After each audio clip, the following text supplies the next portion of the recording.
Amigos televidentes, de vuelta en este su espacio Cerrando la Noche y vamos a conversar con un amigo, yo diría que es parte ya de este equipo, porque prácticamente desde que Cerrando la Noche se trasladó aquí. Nos sacó los pies durante un tiempo. Siempre ha estado es bienvenido y es parte de la casa. Vamos a darle la buena noche y la bienvenida al licenciado Benny Mes, importante dirigente del Partido Reformista, abogado, dirigente de clubes, el Atlético dirigente San Cristóbal de Fútbol Club. Así es. Bienvenido, buenas noches, Benny. Bueno, gracias a ustedes por la invitación y de verdad que cada cierto tiempo le doy su vuelta, ¿verdad? Para no perder la costumbre. Sí, así mismo es. Benny, ¿cómo está el panorama político? ¿Cómo está esto de una posible reforma a la Constitución? ¿Cómo está la decisión del Tribunal Constitucional, pues, de no darle cabida a una interpretación dentro de la Constitución para una modificación? ¿Y cuál es el sentir de la población en torno a este tema? ¿Cuál es la opinión de Benny Mes como abogado, como dirigente político? Sí, en términos particulares, porque tal vez no tengo el recogido, la impresión de la organización. La respuesta, o he recogido la opinión de los demás, pero pienso que lo primero que ha hecho el Tribunal Constitucional es aclarar un poco el camino sobre la 20ª disposición transitoria de la Constitución, que se entendía para muchos juristas de que esto era violación a un derecho particular del ciudadano presidente de la República, Danilo Medina, y el Tribunal Constitucional planteó el hecho de la forma y la naturaleza misma de la Constitución, que no puede abocarse a conocer su propia inconstitucionalidad. Eso sería una contradicción del tribunal mismo, porque la única vía que queda cuando hay una situación de choque o de alguna incongruencia que se pudiera interpretar la Constitución es una reforma nueva de la Constitución que se pudiera hacer, no por la vía del Constitucional. Si bien es cierto, el Constitucional no planteó sobre el artículo 124, que es el que establece la no reelección consecutiva del presidente, si le aplicaba o no a este. Eso habrá que ver si en adelante también puede haber otros recursos sobre ello, porque única y exclusivamente ahí lo que se ha tocado es el hecho de decir, bueno, yo no me puedo abocar a conocer una violación constitucional que no existe como tal. Ahora, tampoco lo puedo conocer, o sea, no admitió tan siquiera el recurso. Eso es bueno aclararlo porque la gente entiende que se tocó un poco el fondo. El fondo no se ha tocado. Perfectamente, entonces solamente se quedó en cuanto a la forma. Entonces, ¿qué queda? Que por la vía de la reforma constitucional, la vía del Congreso, se pudiera generar un cambio al artículo 124 o aclarar si hay alguna duda sobre ello. Pero yo pienso que al final también está la parte política, la parte moral también. Evidentemente, el licenciado Danilo Medina, cuando asumió su último mandato, está consciente y comprometido de que cuando motivó la reforma constitucional del 2015 era para único periodo en ese momento. Por lo menos eso fue lo que declaró ante la opinión pública. Y ahí digo que hay un compromiso moral que deberá tenerlo con la sociedad dominicana, de que él mismo planteó que era su última presentación de candidaturas, y el hecho político está que la sociedad dominicana está entrando en un ciclo de cambio, de renovación, de otros aires políticos. Yo pienso que el modelo del licenciado Danilo Medina ya va a quedar como una referencia de lo que fueron sus 2 periodos y debe dar y abrir espacio a otros sectores que vengan. Y si no lo hace, probablemente pudiéramos entrar en una situación de crisis, porque históricamente solamente el presidente Balaguer, en una época donde había una discusión ideológica y otro tipo de sentimiento en el país, se pudo reelegir por 3 ocasiones, pero en la historia dominicana, por proceso democrático, no existe. Entonces pienso que ahí vendrá y la cuarta la parte fue traumática. política. Bueno, es así, no lo puedo negar, porque yo no puedo, por más que tenga un sentimiento 78, favorable. Que iba a ser la cuarta. Y en el 78 fue, la gente se cansó de un modelo que venía y pidió pero hubo resistencia. Sí, porque al 2006, final nadie se tan fácil el tema político. Pero en el 2004, fíjate la situación que se creó. Había una crisis económica planteada, era un escenario diferente, pero sí el presidente Leonel Fernández se reeligió 2 veces, Danilo lleva 2, pero una tercera oportunidad por la vía democrática moderna, sobre todo porque también si todos vamos a remontar al pasado, probablemente vamos a pasar aquí el programa entero, pero en la actualidad, los últimos 20 años, no es posible de que un presidente pueda mantenerse más allá de 2 periodos consecutivos, que es el modelo ideal. Y que es bueno también aclararle a la población que siempre se teje de que hay corrientes reeleccionistas, corrientes que son antireeleccionistas. Lo que son anti, plantea que es un tema de principio. Yo pienso que no es un tema netamente de principio, sino un tema de apoyo institucional y de fortalecimiento democrático. Entonces, con 2 periodos consecutivos, pienso que un modelo de un planteamiento de un presupuesto que se plantea por la misma estrategia de desarrollo plurianual, tú puedes en 8 años aplicar 2 y 3 presupuestos plurianuales y que una gestión de recaudación y de ejecución se pudiera terminar en ese periodo. Entonces, tal vez 4 años no es suficiente para empezar obra y terminarla, con una visión de Estado, y creo que un modelo muy corto, es un tiempo muy corto para hacer cualquier plan de gobierno, y 8 pienso que es suficiente. Lo que no pudiste hacer 8 años, o te sales y regresas posteriormente, o dejes espacio a otra gente y ya te quedas como asesor del Estado Dominicano. Lo de posteriormente, hoy día no se puede.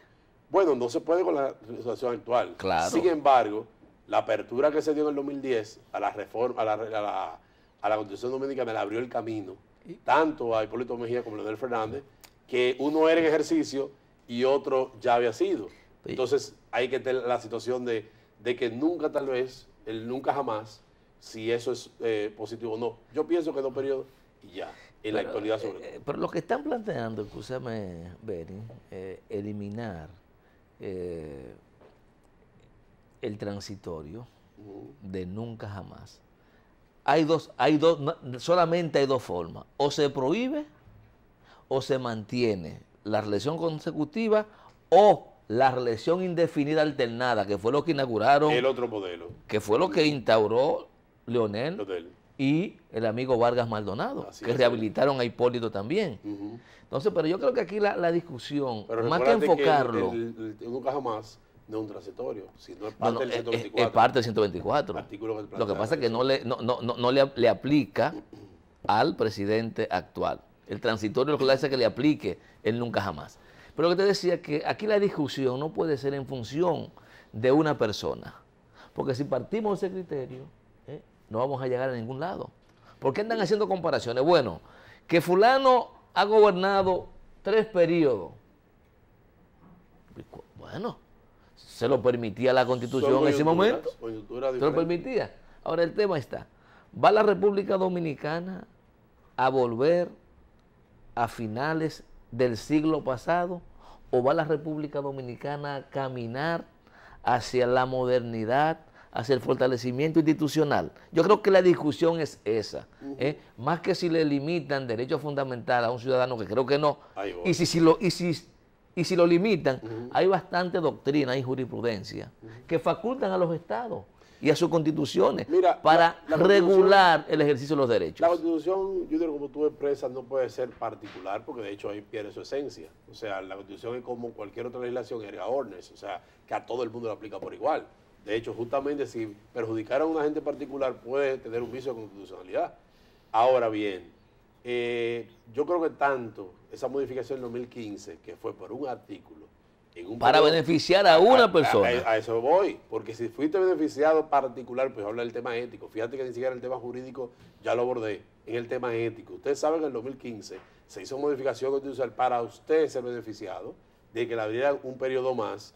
Usted también tiene que saber que aunque la Constitución no puede ser particular, usted tiene que cargar con ese San Benito, de que ya a usted le abrieron en su momento. ¿Por qué le vamos a abrir otra vez para beneficiarle a usted?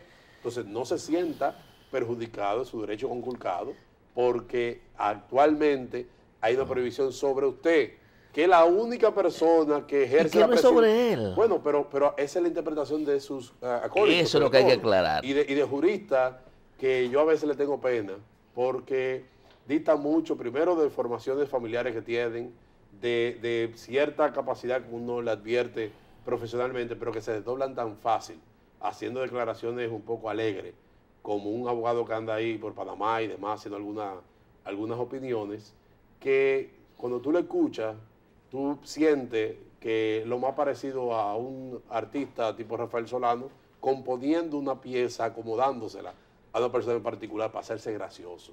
Y eso sí yo lamento, que los juristas muchas veces dejan la toga a un lado y prefieren caminar a lo que a la circunstancia le convenga. Entonces, rescatando lo que es la opinión y el tema ético, el tema de fortalecimiento institucional, le hacemos tanto daño una cosa como la otra. Yo pienso que en el caso del licenciado Danilo Medina hay que dejar sobre la mesa y ya y cerrar ese tema ahí.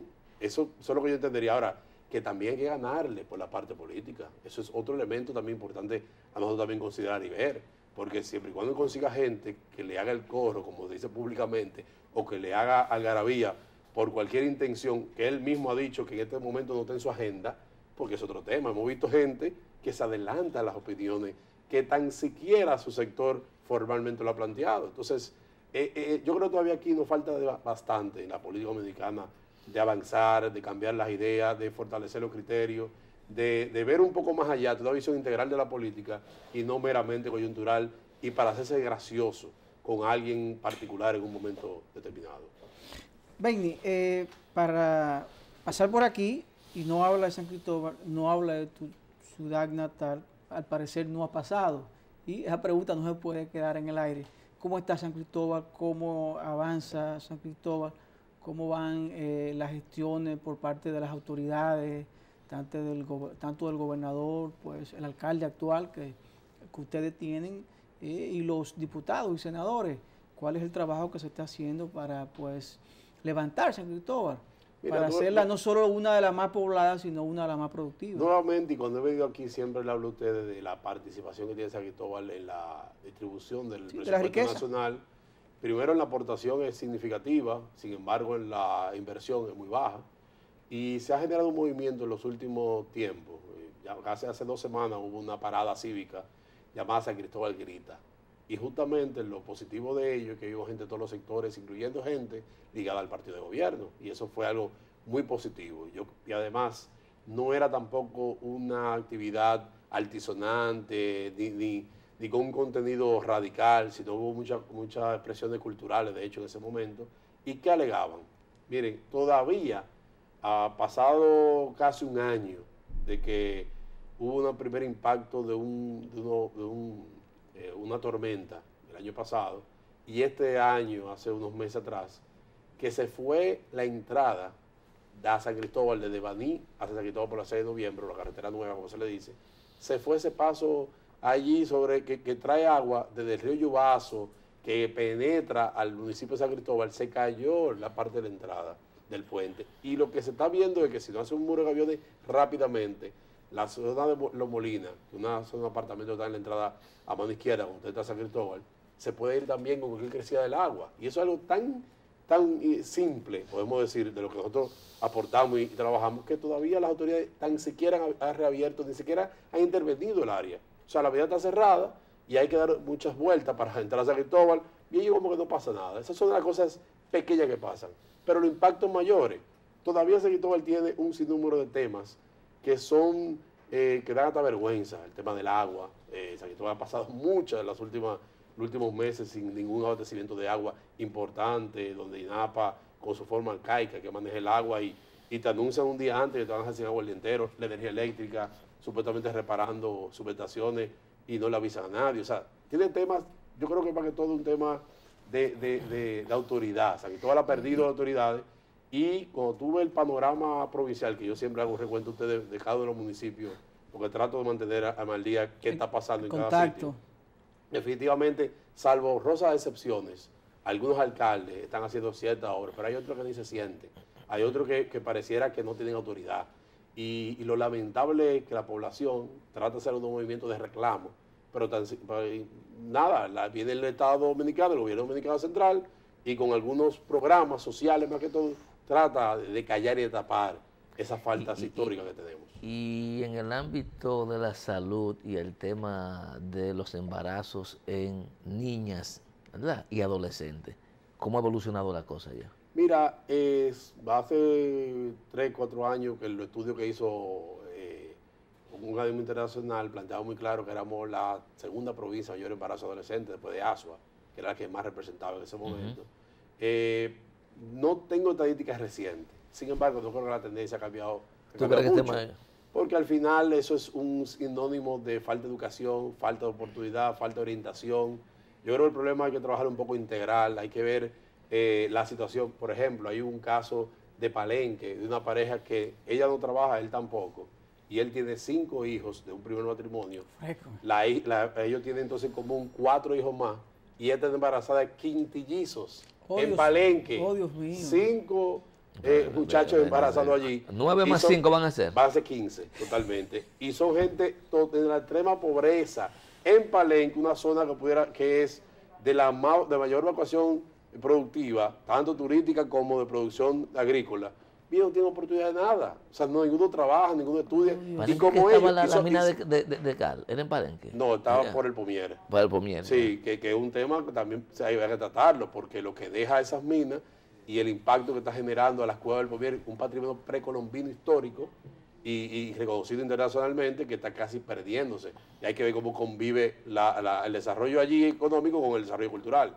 Pero yéndome a ese caso, aunque son gente adulta, que tienen pero son 15 muchachos que van a tener en el entorno de ellos dos. ¿Cuál es el futuro de esos muchachos que tienen? El que tiene hijos sabe lo difícil que a uno le cuesta hasta 2 o 1. No, y cualquier diversión, hasta cualquier actividad fuera del sistema educativo. Miren ahí, los televidentes pueden chequear, esa es la familia que tiene esa situación, que nada, por gracia de Dios le llegan los 5 muchachos, entonces, pero tiene para mantener uno siquiera. Entonces, así se da que no solamente para los adolescentes, la planificación familiar, que sin entrar en temas dogmáticos y religiosos, tenemos que ver cómo abordamos los temas, tal vez por el tema educativo. Y eso en San Cristóbal es en cada sector, cada barrio, usted ven niños cuidando niños, y eso es algo que llora toda la presencia de Dios, esa es la realidad. Benny, para despedir ya la entrevista, y me gustaría escuchar tu opinión ya para la parte final de la misma con relación a cómo anda el Partido Reformista, qué ha pasado, cómo están las reuniones para un posible encuentro de las dos alas que convergen en el Partido Reformista. ¿Cómo va eso? Mira, todavía hay unos recursos abiertos en el Tribunal Superior Electoral de ambas partes. Aunque uno ha participado en alguna de ellas por un tema de principios, de ideas, de visiones encontradas, pienso que cada día eso es lo que genera más agotamiento en los reformistas y en la población en general. Primero, el reformismo en las últimas encuestas no te aparece en una posición tan siquiera, dice, bueno, ¿por dónde empezamos a hacer un proyecto si no está marcando ni siquiera? Por ejemplo, el caso del licenciado Hito Bisonó, que si tiene un plan de campaña, su proyecto político avanzando, marca las encuestas en una posición importante, no obstante la situación del partido, tú dices, bueno, ¿hasta dónde llegaremos con esto?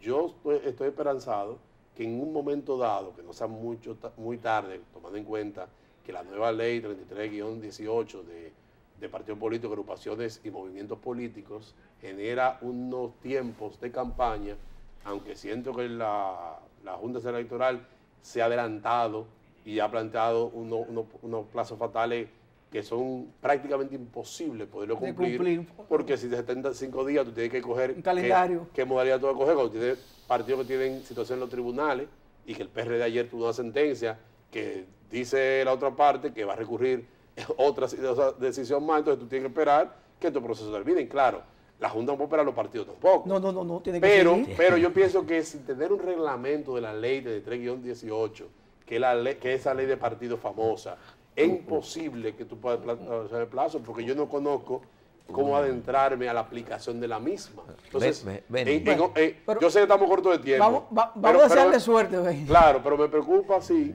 y lo reitero, los compatriotas lo saben, que lo he venido expresando, de aquellos también reformistas que ya están empezando a dar declaraciones altisonantes y confundiendo un poco a la población. Aquí hay que hacer un proyecto que sea una especie de una tercera vía, de gente que venga de sectores más conservadores, pero también con la intención y el apoyo y tratando de cambiar la situación actual que tiene el país.